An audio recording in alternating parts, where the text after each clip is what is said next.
Goeienaand broers en susters, baie welkom by vanaand se erediens, ons ontmoeting met die Here. Ons bede bly dat dit tot opbou van die Here sal wees. Ons dank die Here ook vir vanaand die geleentheid om ook broeders in die ampt van ouderling te bevestig.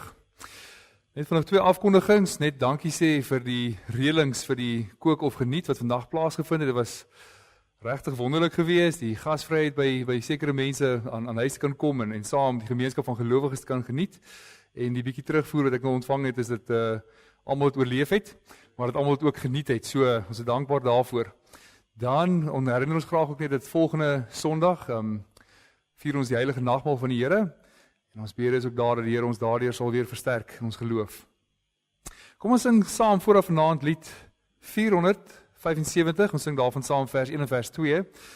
Hierdie mooi bede dat ons bede tot die Here is dat hy in sy gemeente moet werk, dat die Here heilig is, en ons bede ook is dat die Here ons moet heilig maak deur die werking van sy Gees.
Ons hulp is in die naam van die Here, wat die hemel en die aarde gemaak het, en wat getrou bly tot in alle ewigheid. Geliefdes, genade, barmhartigheid en vrede vir julle, van God ons Vader, en ons Here Jesus Christus, deur die kragvolle werking van die Heilige Gees. Amen. Ons gaan staan en sing ons saam tot eer van die Here, Psalm 138, en die mooi woorde van die vyande van die kerk van die Here, as die vyande van veglus brand, dan keer u hand en red my lewe. Die Here is goed en wondersterk, hy sal sy werk deur niks laat keer nie. Ons staan en sing ons saam Psalm 138 vers 1 en vers 4 en daarna kan ons weer gaan sit.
Kom ons verootmoedig onsself voor die Here in gebed.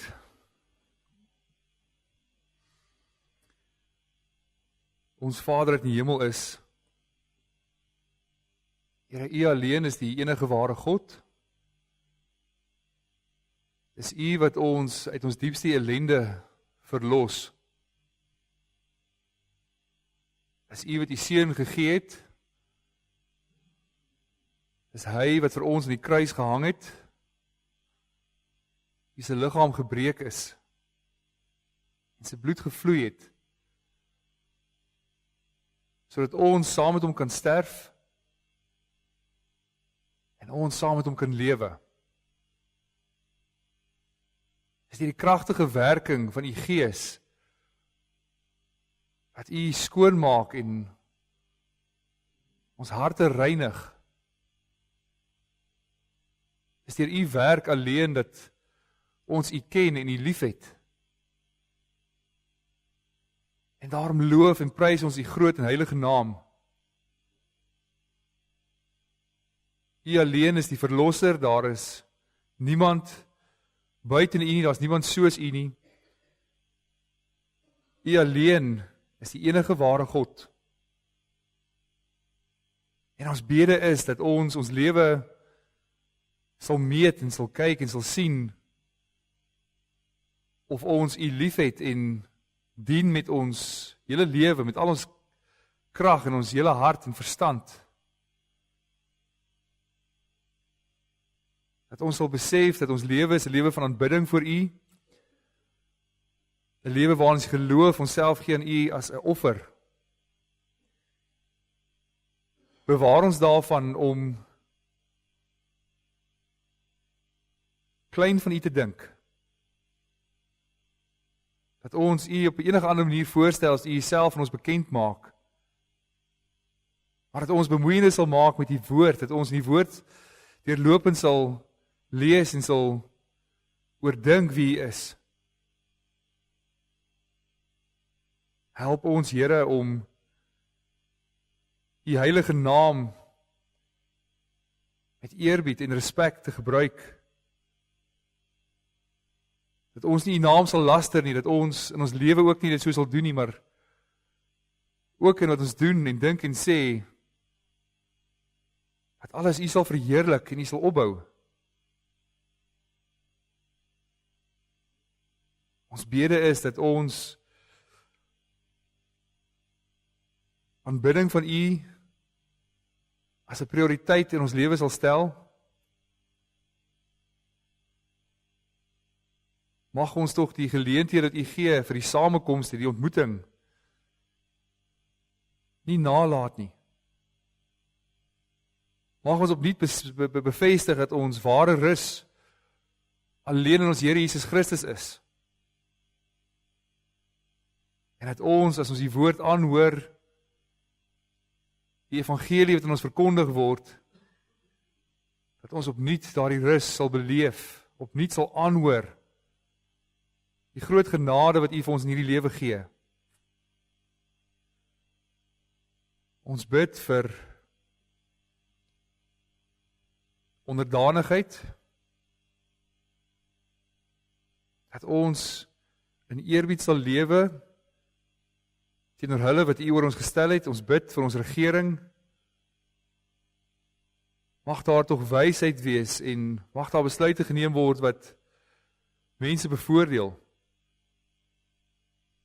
Mag die voorgangers, die leiers van die land, hulle lewe ook tog so leef, dat hulle self ook gee as dienaars. Dat ons 'n ordelike lewe kan leef, 'n stil lewe kan leef, waarin ons ook die evangelie kan verkondig. Ons bid vir ons ouers, ons bid vir elkeen se gesondheid en sy welstand, dat U ook met hulle sal wees, en dat ons met liefde en eerbied ook elkeen wat oor ons gestel is sal behandel. Bewaar ons tog, Here, in ons harte, dat ons nie haatdraand sal wees nie, dat ons nie mekaar woorde sal toesnou, of slegs sal dink en op so 'n manier sal moord pleeg nie. Maar bewaar ons gedagtes dat ons in liefde mag leef en die voordeel van ons naaste sal soek. Help ons in ons verhoudings, en besonder in ons huwelike, dat U ons sal trou maak, en dat ons na die trouheid sal leef, na die verbondsverhouding waaraan U ons gevoeg het. Dat eggenote mekaar sal dien en mekaar sal lief hê, met rein harte ook vir U sal leef en mekaar so sal dien. Help ons, Here, om tevrede te wees met alles wat U uit U Vaderhand vir ons gee. Help ons met die gawes wat U vir ons gee het, om te werk, dat ons U so sal verheerlik en so sal dien, dat ons nie jaloers sal wees op ander mense wat hulle het nie, maar dat ons oop op U sal rig, en van U sal verwag om vir ons te voorsien, en U sal aanbid hierdie werk te doen wat U vir ons gee. Help ons, Here, om te leef in die waarheid, dat ons nie in die leuen enige vashouplek sal gee nie, vastrapplek sal gee nie, maar dat ons die waarheid sal praat en ook oor mekaar. Mekaar se integriteit, se naam sal beskerm, en mekaar ook so sal bedien. Lei ons, Here, dat daar nie die kleinste begeerte in ons harte opkom om teen U en die wet te sondig nie. Maar vergewe ons daar waar ons doen. Vergewe ons dat ons opnuut sal besef hoe groot U genade is. En dat U wat ons verlosser is, ons volkome verlos in ons Here Jesus Christus. Maak ons dankbaar om 'n lewe te leef, om U te verheerlik en gehoorsaamheid in die Gees. Ons bid dit in Jesus naam alleen. Amen. Terwyl ons net so by sit, kom ons sing saam Psalm 130, die tweede vers. Die mooi woorde oor die sonde wat bly klewe, werp ek my voor U neer. Hou nie my sonde in aansien nie, maar U laat my na U toe kom.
Geliefdes, op hierdie besondere Pinkstersondag het ons die wonderlike voorreg gehad om 'n babietjie te doop en 3 jong manne ook hulle geloof bely in die Here.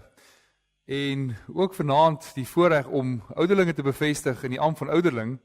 En juis met die oog daarop gaan ons nie die reeks oor die katekismes nou voortsit nie, maar gaan ons saam uit die woord van die Here luister na 1 Timoteus 3 vers 1 tot 7.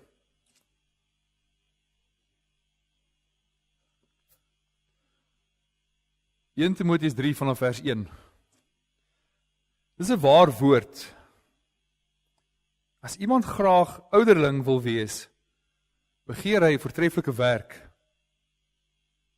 'n ouderling moet onberispelik wees, getrou aan sy vrou, nugter, verstandig, beskaaf, gasvry en bekwaam om te onderrig. Hy moenie aan drank verslaaf of vredelievend hy moenie aan drank verslaaf of risiemaker wees nie, maar inskikkelik, vredelievend en nie geldgierig nie. Hy moet sy eie huisgesin goed kan beheer en in alle opsigte op waardige wyse gesag oor sy kinders kan uitoefen. Immers, as iemand nie weet om sy eie huisgesin te beheer nie, hoe kan hy dan die sorg vir die gemeente van God op hom neem? Hy moet ook nie iemand wees wat maar onlangs tot geloof gekom het nie. So iemand kan verwaand word en dan tref dieselfde oordeel hom as vir die duiwel. Ook by die mense buite die gemeente moet hy as 'n goeie man bekend staan, sodat daar nie praatjies oor hom ontstaan en hy in die struik van die duiwel val nie. Tot sover. Geliefde gemeente van ons Here Jesus Christus. 'n Mens soek altyd goeie leierskap. As jy in 'n organisasie is of in 'n maatskappy is of in 'n groep is waar daar leiding geneem moet word, soek en verwag jy iemand wat visie het, iemand wat kan voorgaan en kan wys wat moet gebeur. Iemand wat weet watter besluite wanneer geneem moet word sodat die maatskappy kan vorentoe gaan. Maar 'n verdere aspek van leierskap gaan oor goeie morele waardes. Nou is dit so, daar's baie dinge te sê oor die leierskap van ons regering, of dit nasionaal of plaaslik is. Daar's geweldig baie leemtes in die mondering van die sekulêre leiers van wat oor ons regeer. En daar word baie vinnig uitgewys wat hulle gebreke is. Die nuus versprei baie vinnig as iemand weer korrup is, dat daar korrupsie ergens gepleeg is, geld steel. As iemand 'n leuen vertel het, nie by die waarheid bly nie. En so sien 'n mens die uiteinde daarvan is 'n samelewing wat agteruit gaan. Dat daar waar daar nie goeie morele leierskap is nie, gaan daar 'n samelewing agteruit. Daar's wanorde wat begin heers. En nou moet ons baie mooi sien wat die Here doen in sy kerk. Want ook in die kerk soek 'n mens voorgangers. Jy soek ook leiers wat integriteit het, leiers wat goeie morele waarde het. Leiers wie se integriteit ons kan respekteer. Wie se disippelskap in ons Here Jesus Christus onberispelik is. Leiers wat voorgaan in die gemeenskap met mense van God. Die kerk benodig leiers wat die woord ken en voorgaan daarin om die gemeente leer daaruit en op die regte pad te lei. Leiers vir wie mens kan lief wees. Leiers wat die gemeente sal dien, soos die opperherder sy gemeente dien. En broers en susters,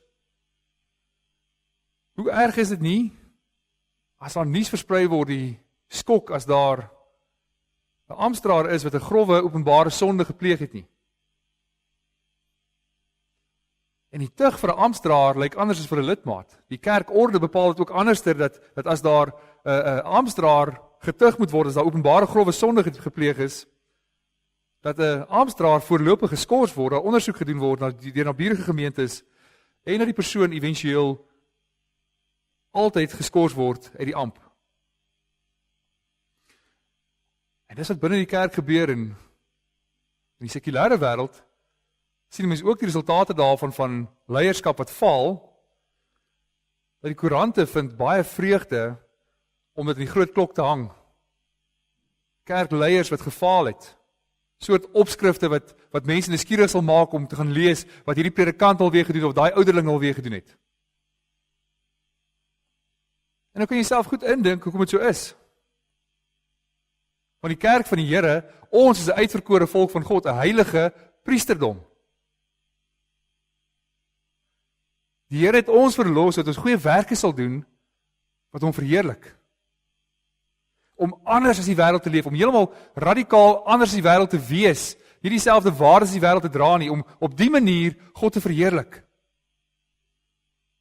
'n Uitverkore volk wat nie leef soos die wêreld leef nie, nie soos hulle vroeër geleef het nie, toe hulle in die duisternis was nie, maar die kerk is uit die duisternis uit weggeruk na die lig toe, en daarom moet ons so leef, daarom moet ons lewe gekenmerk word aan hierdie waardes.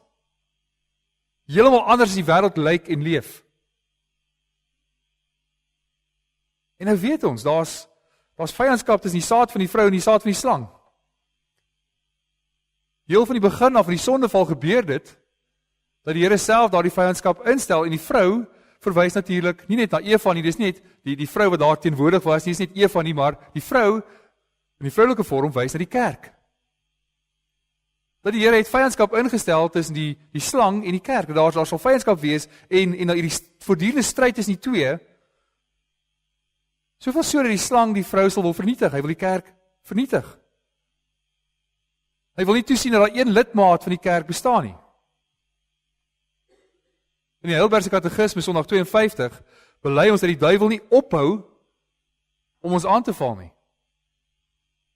Hy is voortdurend besig om die kerk van die Here aan te val. In die NGB artikel 12 bely ons dat die duiwels en die bose geeste vyande van God is en van alles wat goed is. En hulle wag op elke geleentheid om die kerk en gelowiges te vernietig. So waarmee is die bose besig? Die bose is die hele tyd besig met aanvalle teen die kerk van die Here. So hoewel daar persoonlike aanslae op gelowiges is die vernietiging van die kerk iets wat die Satan in gedagte het. En wat is die beste manier om die kerk van die Here te vernietig? As om sy leierskap aan te val. As om sy leierskap te laat val, dat hulle nie kan voortgaan as leiers in die kerk nie. En juist daarom moet ons dit nie vreemd vind of snaaks vind as 'n mens in hierdie gedeelte oor die eienskappe vir ouderlinge baie mooi sien hoe die aanvalle van die Satan daarin verweef is nie. Dat daar 'n sekere standaard verwag word van die ouderlinge van die gemeente, maar dat die Satan juist teen hulle sy aanslag sal bring. So Paulus stel wat moet gebeur in die gemeente, deur na 1 Timoteus 3 te fokus op die ouderlinge en net na dit oor die diakens.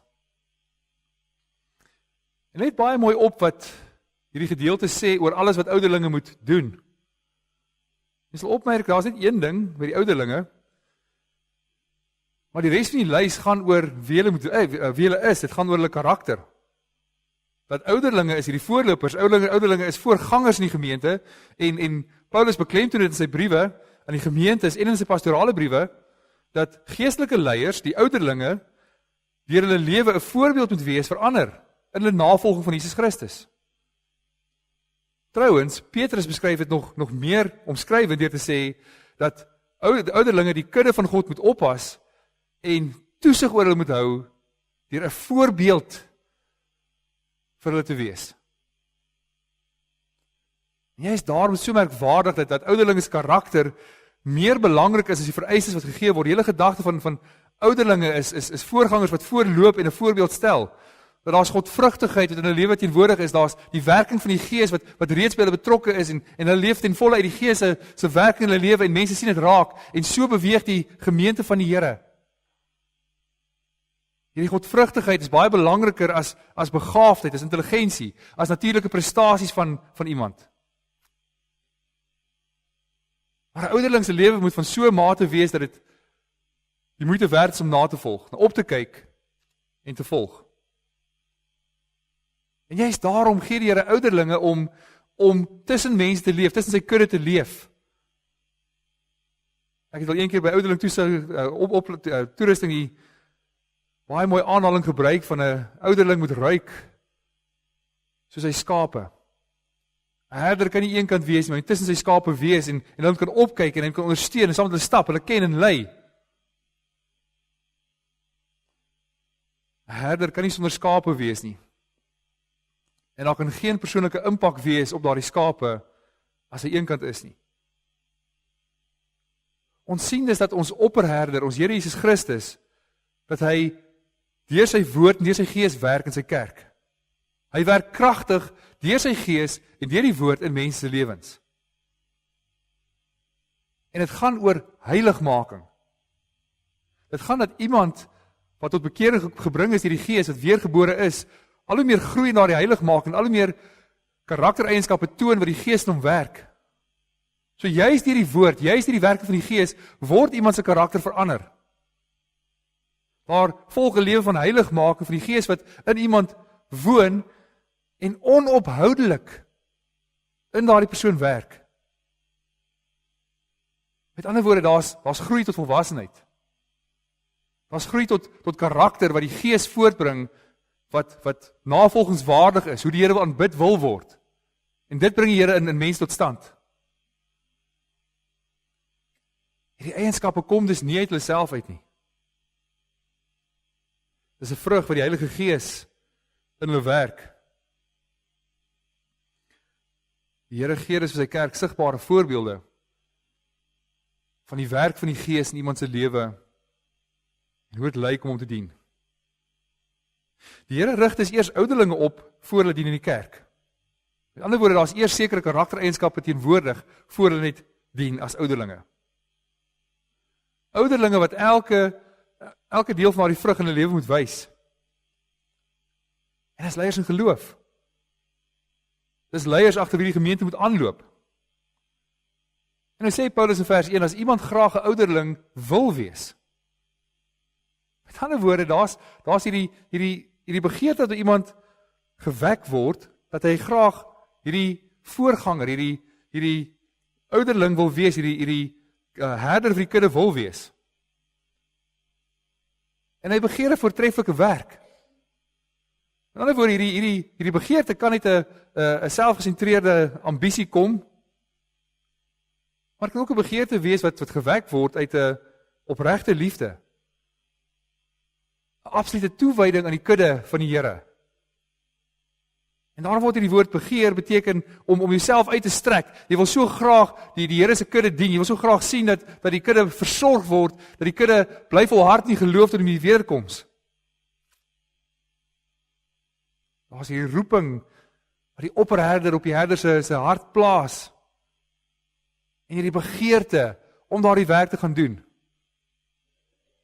Die Here roep dus. Hy roep. En hy gee daardie begeerte om die werk te doen.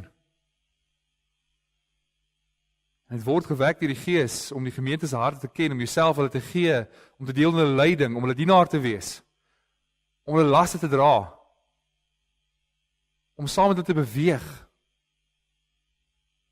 Daar's niks hoër om na te mik as om so die kerk van die Here te dien nie. Die kerk van ons Here Jesus Christus werk dus nie soos 'n maatskappy wat direkteure het, wat besluite neem van bo af en net kan laat toepas onder nie, dat daar net visie moet wees en die regte besluite bo geneem moet word en almal onder om die werk doen nie. Maar in die koninkryk van ons Here is dit heeltemal omgekeer. In die koninkryk van die Here gee hy leiers om heel onder te gaan dien, heel onder te gaan werk. Leierskap wat duur selfopoffering verg. Wat die ouderlinge van die gemeente gaan doen van plek tot plek verskil. Mens kan jouself goed indink, as jy 'n ouderling in 'n vervolgde land moet wees, is jou begeerte om eintlik op die voorfront van die swaarkry van die kerk te wees. Maar dit baie keer beteken dat die voorgangers, die ouderlinge, juist die mense wat gevange geneem word, wat gemartel word. Dat die ouderlinge sê, maar dis reg, ek begeer nog steeds. Ek wil graag die kerk beskerm teen die dwaalleer, ek wil graag die kerk beskerm vir wie sy is. As mens 'n verdrukte land is om juist ook leiding te neem teen die wrede wolwe, wat die kudde deur dwaalleer wil mislei. As jy hier in 'n gemeente is, om toe te sien dat die lidmate leef, wandel, so naas moontlik aan die Here, dat die aanbidding die sentrale plek van hulle hele lewe is, Dat mense nie tevrede is as 'n gemeente op 'n plek is waar hulle nie die Here aanbid in hulle lewe nie. Om 'n gemeente te tug, om 'n gemeente aan te spreek, om haar terug op die pad te bring, as dit nie so is nie. So Paulus is nie blind vir die koste verbonde aan hierdie leierskap nie. Aan hierdie emosionele las wat jy moet dra van lidmate, as daar baie spanning is. Daar waar daar siekte of dood is, om te gaan en te vertroos. Om al hierdie moeilike emosies wat daar mag wees in die gemeente, saam met dit te absorbeer. Beteken om hierdie geestelike stryd waarin die gemeente is, saam met haar te stry. En ek het een keer op visitasie, was ek saam met 'n ander predikant, wat altyd vir die kerkraad sal vra, maar as die gemeente 'n voertuig is, watter deel van die voertuig is die ouderlinge? En dan as hulle nog gesê die stuurwiel of die voorruit of die alles, die wiele en alles, dan sê hulle nee. Die ouderlinge is die skokbrekers. Die ouderlinge is hulle wat die gemeente weer struktuur gee om mooi vorentoe te kan beweeg. So voordat iemand se ouderling in die gemeente bevestig moet word, moet daar eienskappe teenwoordig wees wat die Gees moet wys. Mens vat nie net enigiemand bevestig hulle as 'n ouderling nie. Hulle moet onberispelik in hulle gedrag wees, om bo enige verdenking geplaas te wees, en die woord suggereer, die beteken is om nie vasgevang te word. Met ander woorde, dat iemand nie deur sy gedrag homself in 'n hoek vasverf en nou kan hy nie meer uitkom nie. Dat niemand rede kan kry om enige vorm van ongeskiktheid teen hom, enige klag teen hom in te bring nie. Volgende eienskap vertaal die ou Afrikaanse vertaling is 'n man van een vrou. En hy sê nie hiermee hy moet getroud wees nie, want dan sal ongetroude mans gediskwalifiseer wees, en ook weewenaars, en selfs Paulus is 'n weewenaar, hy was enkellopend. Maar die Grieks beskryf 'n ouderling letterlik as 'n een vrou soort man. Iemand wat absoluut getrou is in sy huwelik. Hy moet nugter wees. In ander woorde, vry van enige oorhaastige optrede, geestelike selfbeheersing. Hy moet verstandig wees, persoon wat betroubaar is in sy oordeel, nie vlugtig of onstabiel nie, hy moet beskaaf wees, waardig en ordentlik in sy gedrag. 'n Persoon wie se lewe 'n weerspieëling is van binne dat dit baie mooi, stabiel en gestruktureerd is. Hy moet gasvry wees. Iemand wat gasvry is, maak nie vir homself besittings bymekaar nie. Iemand wat gasvry is, deel nie net sy besittings uit nie, hy deel ook sy spasie met ander mense.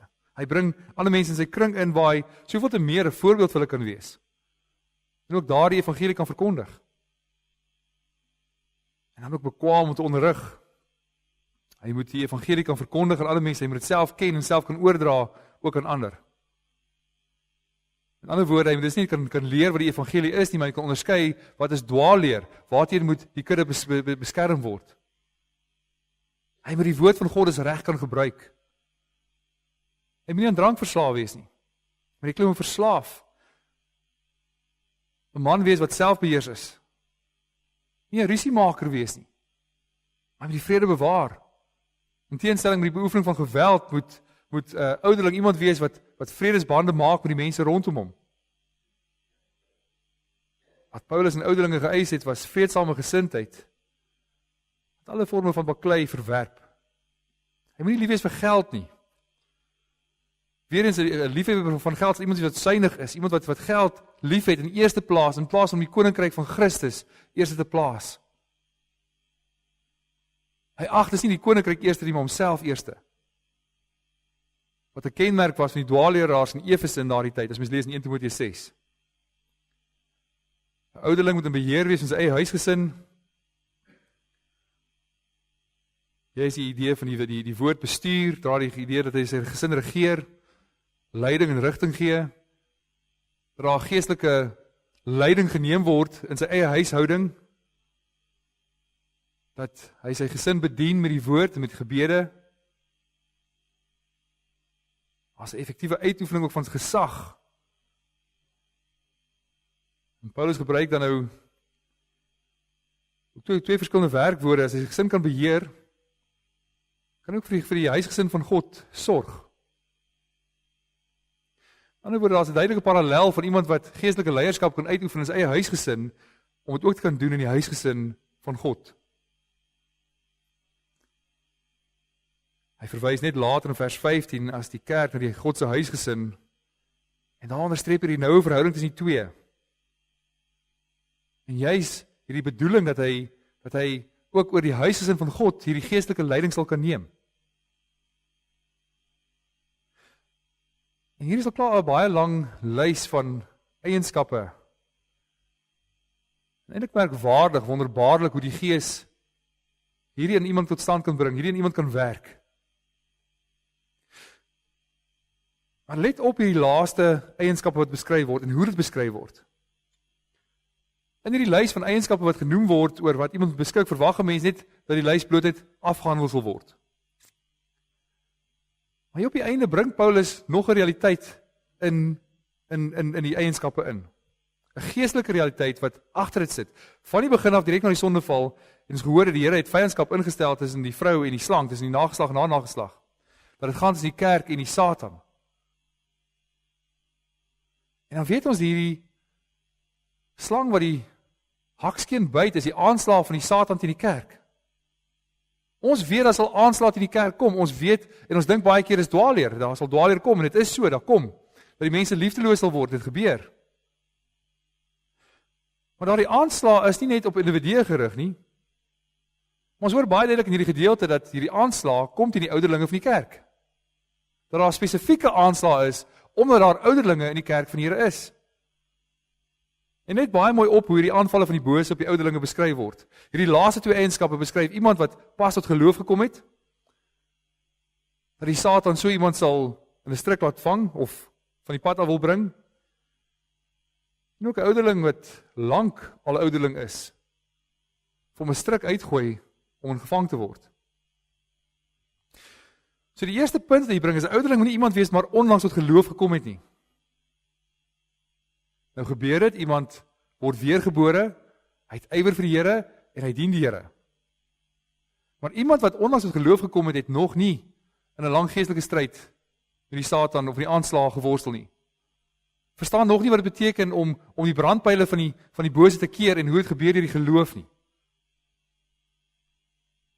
Daar staan nie baie mooi dat iemand kan in dieselfde oordeel as die duiwel verval.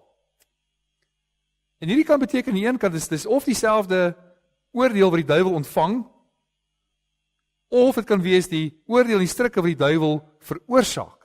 So jy kan sien as jy verskeie vertalings lees, hulle lees ander. Een is dieselfde kategorie, dieselfde kategorie as die duiwel val, en dit beteken die duiwel veroorsaak dit, dat hy dit vir jou probeer doen, dat jy daardie strik wat hy vir jou stel, inval. En nou baie mooi as jy gaan kyk die konteks van vers 6 en 7 saam met mekaar, dan sien 'n mens dis aanvalle van die Satan. Met ander woorde, dat hierdie oordeel wat die Satan bring, is ook by vers 6 van toepassing.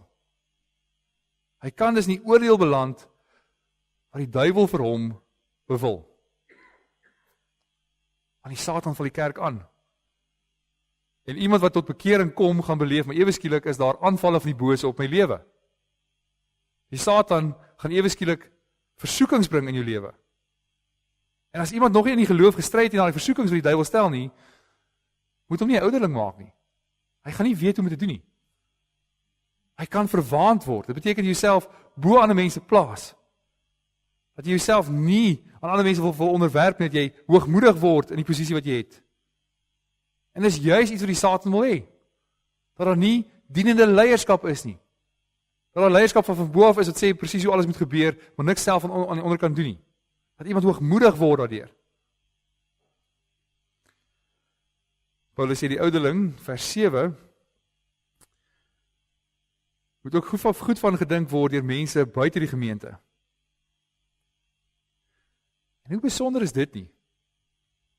Dat mense wat nie deel van die kerk is nie, buite die gemeente, moet ook iets in die persoon sien wat anders is as die wêreld. Dat die gedrag van die ouderling moet 'n voorbeeld wees van integriteit en toewyding in die evangelie wat hy bely. So as die ouderling 'n slegte reputasie by die ongelowige wêreld het, bring dit skande oor homself en die hele kerk. En as jy sulke ding wat die koerante nie kan verwag nie voor kan wag om te vertel nie. Van 'n ouderling of 'n predikant wat nie getrou is aan sy vrou nie. Wat aan drank verslaaf is of geldgierig is. Dink jy die ellende wat dit vir die kerk van die Here bring as die wêreld die kerk so sien? En nou let baie mooi op hoe die Satan hier vir ons beskryf word. Hy word beskryf as 'n jagter wat strikke stel. En 'n strik is tog iets wat in die veld lê en wag. Maar as jy 'n strik stel, moet jy tog iets van die prooi weet. Jy kan nie 'n strik stel op enige plek en verwag jy gaan enigiets vang nie. Jy het 'n spesifieke strik in gedagte as jy spesifieke iets wil vang. En net so sien 'n mens dis dat die Satan is nie onkundig oor die kerk nie, is nie onkundig oor die leierskap, oor die ouderlinge van die kerk nie. Daar word spesifieke strikke gestel. Daar's 'n spesifieke prooi in gedagte wat hy graag wil vang en hoe hy dit wil vang. Ons mag dus nie naïef wees en dink die Satan het geen bemoeienis met die kerk van die Here nie. Ons mag nie naïef wees en dink maar die Satan wil niks te doen hê met Bellville Oos gemeente en Bellville Oos gemeente kan maar veilig en rustig wees. Die Satan sal niks ons doen nie. Ons bely hy doen alles in sy vermoë om die kerk, om Bellville Oos ook te vernietig. Hy sal alles doen om ouderlinge en predikante in strikke te vang. Alles doen in sy vermoë om die evangelie van die Here in diskrediet te bring. En broers en susters, as ons hierdie vereistes hoor, dan besef 'n mens hoe merkwaardig, hoe ongelooflik hierdie vereistes eintlik is. As 'n mens besef wat die geestelike aanslag van die Satan teen die kerk is, dan mens eintlik mismoedig word. En dink maar hoe is dit moontlik? Hoe kan enigiemand daaraan voldoen? Hoe kan enigiemand staande bly teen die aanval van die Satan? Dit is baie duidelik dat geen mens uit sy eie krag uit hierin kan voldoen nie. Maar dit is net deur die kragtige werking van die Heilige Gees. En hoe ontzagwekkend is hierdie werk van die Here en hierdie krag van die Here nie wat in ons werk nie. Hy werk deur al die eeue heen, van die begin af wat hy sy kerk begin het, reg oor die wêreld deur talle mense lewens. Dat daar reg oor die wêreld duisende amptdraers is. Duisende mense wêreldwyd staan vandag in die ampt van ouderling. En deur die genade van die Here bevestig ons vanaand ook weer 3. En ook in hulle lewens erken ons dat die Heilige Gees op 'n besondere manier werk in hulle lewe. Dat hierdie eienskappe sigbaar is en daarom weet ons die Here roep hulle ook tot hierdie diens. Besef dis die groot genade van die Here in julle lewe. Besef hoe kosbaar die werk van die Gees in julle lewe is. Maar besef ook dat jou roeping 'n geestelike stryd bring. Ons het die groot genade dat ons nie uit eie krag en geloof leef nie. Dat die kerk is die bruid van ons Here Jesus Christus. En ten spyte van al die aanslae van die bose, bewaar Christus ook self sy kerk. Hy vergader sy kerk deur sy woord en gees. En ten spyte van al die aanslae, sal die kerk van die Here nie vernietig word nie. Hy doen dit deur die woord en die gees, en hy doen dit deur vir hulle leierskap te gee, ouderlinge wat deur die gees vervul leef en lei. En juist daar moet ouderlinge hulle krag in die Here soek. Dis wat die Here in ons gemeente ook werk, dat ouderlinge wat omgee vir die kerk, wat lidmate wil dien, ouderlinge wat hierdie geestelike stryd wil stry, omdat hulle lief is vir die Here en sy bruid. Dit beteken dat hulle die gemeente ken, dat hulle die evangelie wil bedien, dat die gemeente wil bid, vir die lidmate wil bid, dat die nood in die gemeente raak sien, soos hulle beweeg tussen al die mense. Die ouderlinge beteken dat jou roeping is om jouself opnuut te gee vir die bediening, waartoe die Here jou geroep het. En vir ons as gemeente, dat ons wil bid en verlang na ouderlinge in wie die Gees duidelik werk.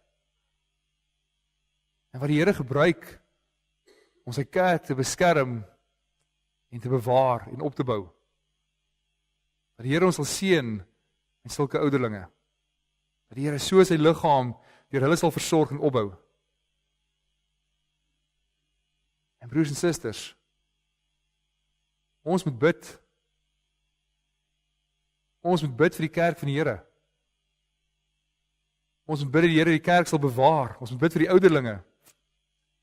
Dat hulle end uit getrou sal wees, met ywer sal werk en sal wandel in die roeping wat die Here vir hulle gee. Die Gees bemagtig julle daartoe. Mag die Here ook die gemeente hierdie dienswerk van die ouderlinge seën.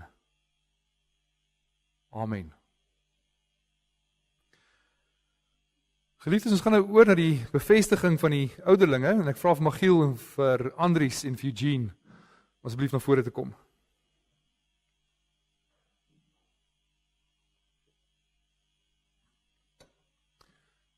Ek dink staan julle sommer almal in die een kant, dan is dit net makliker. Ek gaan so draai, dan kan ons na die gemeente kyk.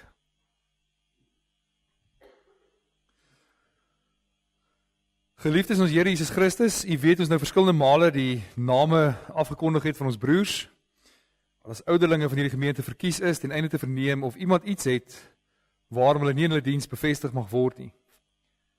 En aangesien niemand egter enige wettige beswaar teen hulle bevestiging voorgelê het nie, sal ons hulle nou ook in hulle diens bevestig. En vir die doel moet u broers wat bevestig word, en ook al die aanwesiges eers uit die woord van God 'n kort uiteensetting van die instelling en amptswerk van die ouderlinge en diakens aanhoor.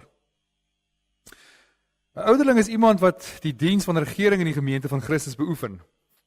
Ouderlinge of opsieners het deurgaans in die apostoliese kerk die gemeente met die woord regeer en versorg volgens die gawes wat die Heilige Gees gegee het. Ons glo dat Christus mense tot besondere dienste in sy kerk roep om die gelowiges vir hulle dienswerk toe te rus tot opbou van die liggaam van Christus. En daarom rus Christus hulle ook toe met die gawes wat hulle nodig het. En as ouderlinge, geliefde broers, word julle geroep om die gemeente te regeer en te versorg. En hierdie diens word nie aan een of twee toevertrou nie, maar aan al die ouderlinge saam, wat onder leiding en saam met die bedienaar van die woord die kerkraad vorm. Om hierdie diens behoorlik te kan uitoefen, is dit nodig dat die ouderlinge die woord van God deeglik ondersoek en hulle oefen in die rykdom van die evangelie. Die opdrag as ouderlinge is dus die volgende. U moet toesien dat alles in die kerk behoorlik volgens goeie orde plaasvind, dat die woord en sakramente gereeld en suiwer bedien word, en dat die sakramente heilig gehou word. Julle moet daarop let dat die bedienaars van die woord, die ouderlinge en die diakens getrou en deeglik hulle goddelike opdragte uitvoer, en u moet die bedienaars van die woord met goeie raad bystaan. U moet sorgvuldig let op die leer en lewe van elke lidmaat en alle Christene met raad en troos ondersteun. Teen die lidmate wat hulle nie bekeer nie en in hulle sondes voortlewe, moet met die kerklike vermaning en tug opgetree word en die wat berou het, moet weer in die gemeenskap van die kerk ontvang word. U moet veral oor die leer en die wandel van die bedienaars van die woord toesig hou, sodat alles tot opbou van die kerk mag strek en geen vreemde leer verkondig word nie. U moet ook die afvalliges en die heidene tot bekering en geloof in Jesus Christus roep, want so vergader Christus sy kerk. U het gehoor wat die opdrag is en ons vra u nou opreg op die volgende vraag ook te antwoord. Is u in die hart daarvan oortuig dat u wettig deur die gemeente van God en daarom deur God self tot hierdie heilige diens geroep is? Glo jy dat die Heilige Skrif die woord van God is en dat dit die volmaakte leer van saligheid bevat en verwerp u alle leringe wat daarmee in stryd is? Beloof u om die goddelike opdrag getrou en met ywer en ooreenstemming met hierdie leer uit te voer en volgens hierdie leer te lewe? Beloof u om u in die kerklike vermanings en tug te onderwerp as u miskien in leer of in lewe afwyk? Ons vra julle antwoorde, Eugene, Andries, Magiel. Mag die alvermoënde God en Vader u sy genade skenk om in hierdie diens getrou en vrugbaar en werksaam te wees. Wees dan, ouderlinge, ywerig in die regering van die gemeente, soos wagters oor die huis van God, vermaan en vertroos elkeen na behoefte. Wees daarop bedag dat die leer suiwer gehou word en dat die gemeente heilig lewe. Wees getrou in die diens en wees goeie voorgangers vir die hele gemeente. So sal u vir jouself 'n eervolle plek in die gemeente verwerf en groot vrymoedigheid in die geloof in Christus verkry en na die lewe in die vreugde van die Here ingaan. Stel u gewillig onder hulle toesig en regering, geliefdes, want hulle waak oor u lewe en hulle sal ook eenmaal daarvan rekenskap moet gee. En u geliefde gemeente ontvang dan hierdie manne as dienaars van God. En dink aan die ouderlinge en die diakens in u gebede.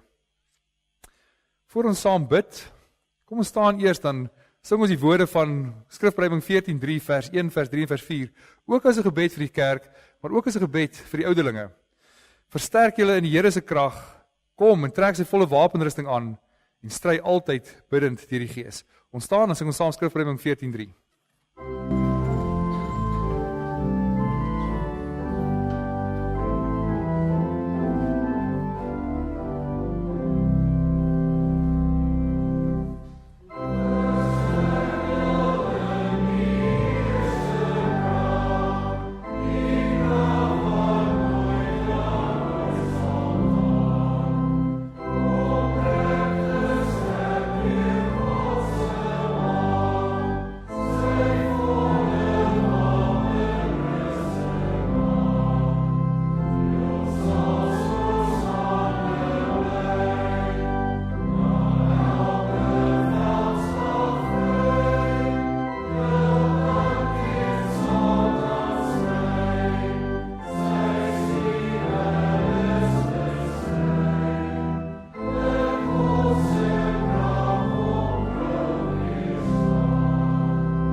Hier julle seën Andries baie sterk, Eugene baie sterk.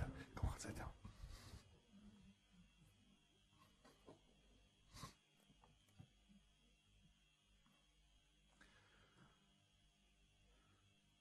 Ons sit net so, dan bid ons saam.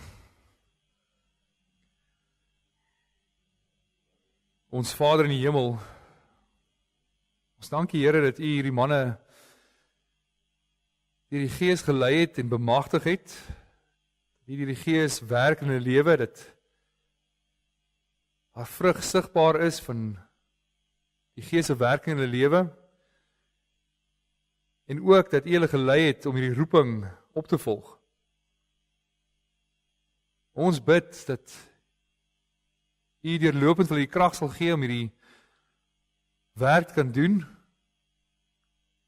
Skenk in hulle wysheid, skenk in hulle onderskeidingsvermoë, skenk in hulle oorvloed liefde vir U en vir die bruid. En verleer vir hulle die genade om getrou in hierdie dienste volhard. Dat hulle nooit deur teleurstelling en moeite en verdriet, vervolging van die wêreld sal verslap nie. Bewaar hulle en bewaar die kerk van die aanslae van die bose. Dat ons baie mooi sal besef waartoe die Satan ons wil lei. Om juist teen al daardie eienskappe in te gaan. Om juist terug te keer en te lyk soos die wêreld lyk. Maar versterk hierdie woord en hierdie gees dat hulle hier blymoedig sal volg en ook hierdie geloof dat die aanslae van die Satan sal teenstaan.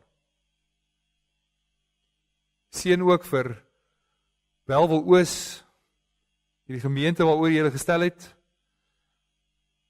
Maak elkeen gewillig om hulle in die vermaning van die ouderlinge te onderwerp. Juist om ons hulle eer terwille van hulle roeping. Voorsien ook vir die gemeente genadig van al die nodige middele om ryk te kan wees in vrygewigheid en in ander goeie werke. Leer ons deur die liefde van ons Here Jesus Christus om mekaar se belange te dink en laat so U heilige naam geëer word en die koninkryk van U Seun Jesus Christus kom. Ons bid in sy naam alleen. Amen. Geliefdes, kom ons staan, as ons ten slotte saam Skrifryming 20:2, daarvan vers 5 en vers 6 en daarna ontvang jy die seën.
Die genade van ons Here Jesus Christus en die liefde van God ons Vader en die gemeenskap van die Heilige Gees is en bly by elkeen van u. Amen.